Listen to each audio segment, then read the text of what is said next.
sila. Parang ice cream. Magkahalong lasa ng durian, langka, at saka marang. Okay, so, Sempedak. Pero yung Sempedak natin, iba-ibang klase rin. Meron akong Sempedak na ang appearance siya is very good. Tapos, more on jackfruit talaga ang taste niya. Sarap. Asaan? Kani, supposedly, ang unang mga bunga pamangguna, under assessment pa. Ito yung refractometer mo? Oo. Sige daw, Bernard, tikpa mo daw.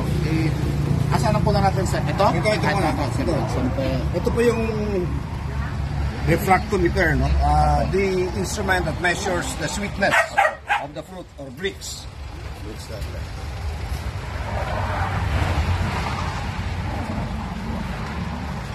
32. Wow! Taas mo? 30, napakataas. 32, yung bricks. Sweetness niya. Sweetness. So, yung taong Sempedak, linisan natin muna. Grabe yung bricks niya. Sir, mga ilang ang bricks ng EPR? Mga 26 lang eh. Grabe. Oh. 32.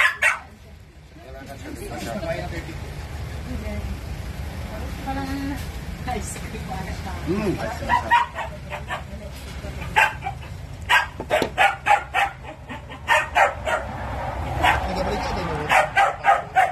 Actually, ihatag na kung asa ang kaila kay daghan nag pero kato ko ano na to tong ano kanang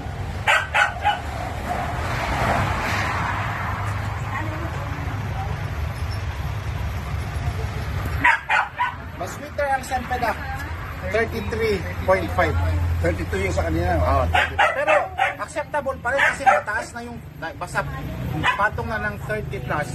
Mataas na kasi ang mango at ang Mangasibo is nasa ano eh. Kila 20 plus o nakalang sa 17 pataas. O taas na siya pero kaya siya kay ani kay mga first fruiting.